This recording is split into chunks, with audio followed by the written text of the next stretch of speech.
झणझणीत व चमचमीत असे कोल्हापुरी मटण आणि सुक्के भाकरी, चपाती, राईसबरोबर खाण्यास खूप खूप टेस्टी आहे.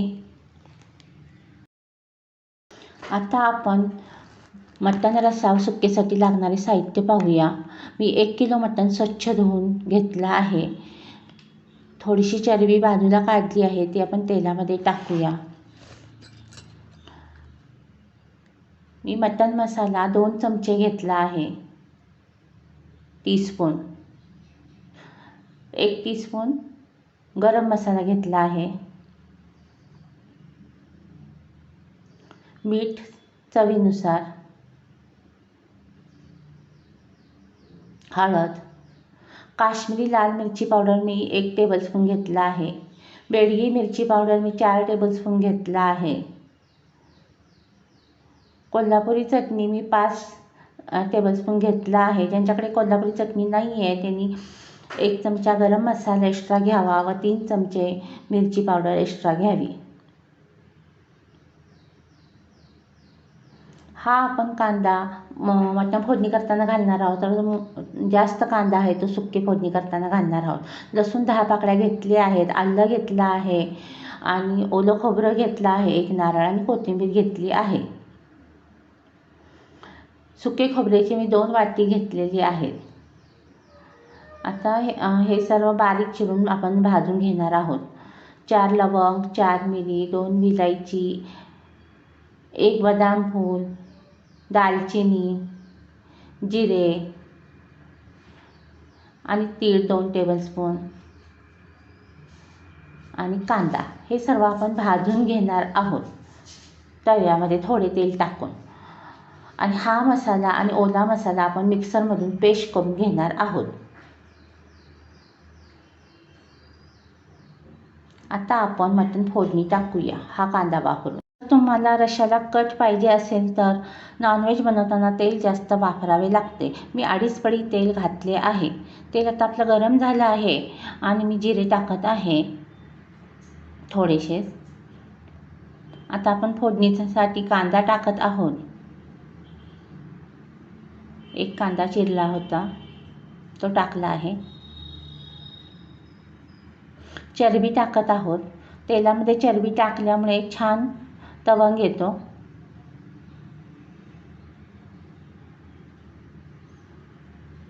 हळद टाकत आहोत. मीठ चवीनुसार टाकावे.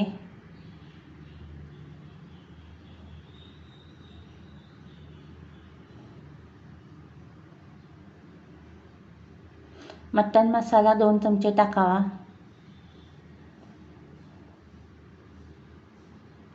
गॅसचा खटका बारीक करावा मसाले टाकताना, म्हणजे करपत नाही आहेत.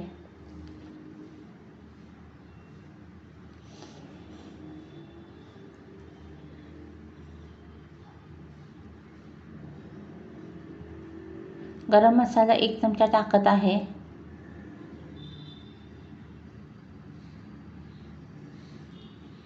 आता आपण मटण टाकूया आणि त्याला छानपैकी हलवूया 2-3 मिनटे आणि त्यानंतर आपण झाकण लावून मंद आचेवर 6-7 मिनटं शिजवावे. यामध्ये पाणी लगेच घालू नका. 7 मिनटं मिठाला पाणी सुटतं त्यावरच त्याला शिजू द्या.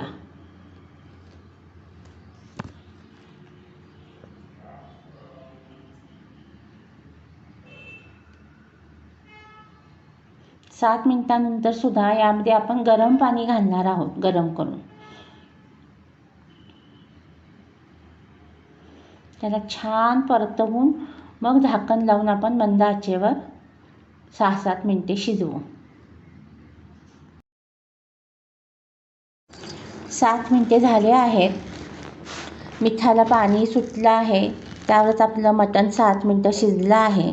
आता यामध्ये आपण गरम पाणी घालूया आणि गरम पाणी घालत आहे. आणि मी आता हे मिश्रण आहे ते कुकरमध्ये घालून 1 शिट्टी देणार आहे. ज्यांना कुकरमध्ये शिजवायचं नाही आहे त्यांनी साईडला शिजवावे, मटण शिजेपर्यंत शिजवावे. मी सर्व मिश्रण कुकरमध्ये घातले आहे आणि आता मी 1 शिट्टी देणार आहे.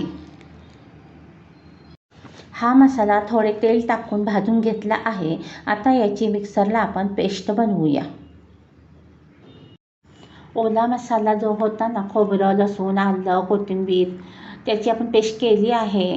आणि आता कोरड्या मसाल्याची पेस्ट करणार आहोत आणि दोन्ही मिक्स करणार आहोत. कुकर थंड झाल्यानंतर आपण मटणचे मिश्रण त्या भांड्यात काढले आहे. आता आपण तेल टाकत आहोत पॅनमध्ये. आपले तेल गरम झाले आहे. आता आपण बेडगी मिरची पावडर टाकत आहोत. थोडी सुक्यामध्ये टाकण्यासाठी ठेवत आहोत. काश्मीरी लाल मिरची पावडर तीही थोडी सुक्यासाठी ठेवत आहोत. कोल्हापुरी चटणी टाकत आहोत. तीसुद्धा आपण सुक्कं बनवताना थोडी ठेवली आहे. आणि मसाला आहे तो रस्सा आपल्याला किती जाडसर हवा आहे त्यानुसार आपण तो मसाला टाकावा. आणि उरलेला जो मसाला आहे तो सुक्यासाठी ठेवावा. आणि छान हलवून आपण हे मिश्रण मटणचा जो स्टॉक आहे बनवलेला त्यामध्ये टाकणार आहोत.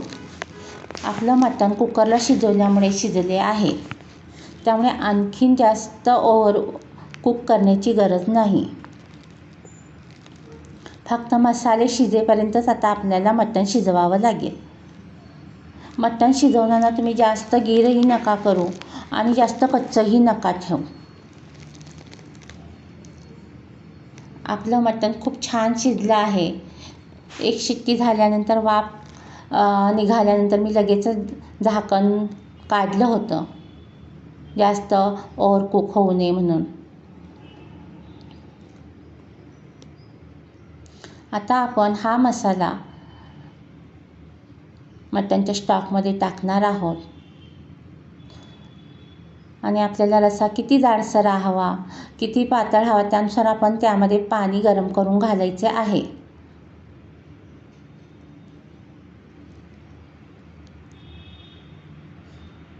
आम्ही हा सर्व मसाला घालत आहे.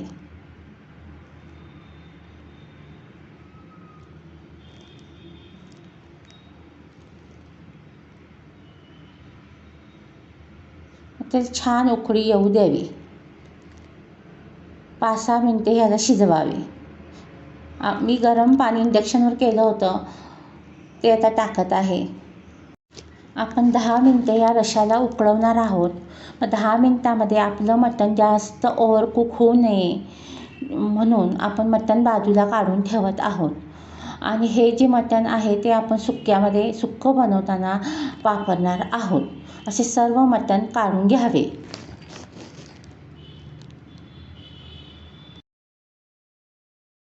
मटण सर्व काढले आहे. आता आपण यामध्ये आणखीन थोडे पाणी घालूया. आपल्याला रस्सा किती पातळ हवा त्यानुसार पाणी घालावे. जर जास्त पातळ नको असेल तर तुम्ही पाणी कमी वापरू शकता.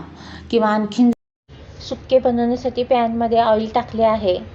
त्यात कांदा बारीक चिरलेला टाकत आहे.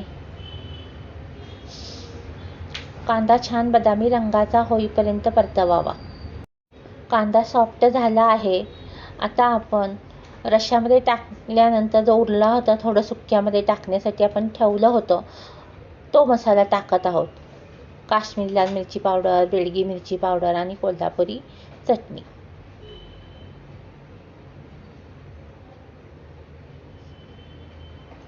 छान मिक्स करावे.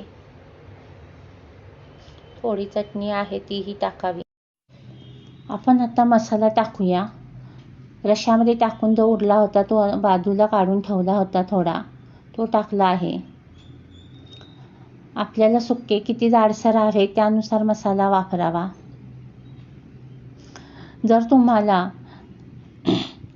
एवढा मसाला नको असेल तर तुम्ही थोडा बाजूला काढून फ्रीजमध्ये ठेवू शकता.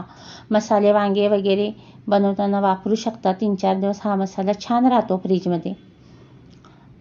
आणि ज्यांना जास्त मसाला आवडतो त्यांनी सर्व मसाला टाकावा.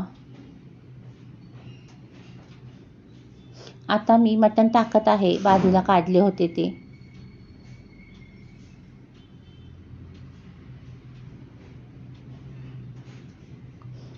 थोडा मी रस्सा टाकत आहे. आपल्याला किती पातळ हवा त्यानुसार रस्सा टाकावा. जर घट्ट सुक्का आवडत असेल तर रस्सा कमी टाकावा.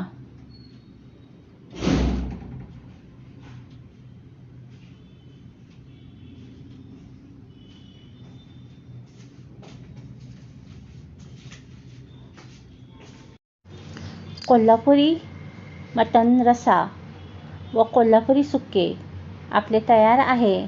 आता आपण सर्व करूया. कलरही छान आलेला आहे व टेस्टही सुंदर आहे. नक्की ट्राय करून पहा.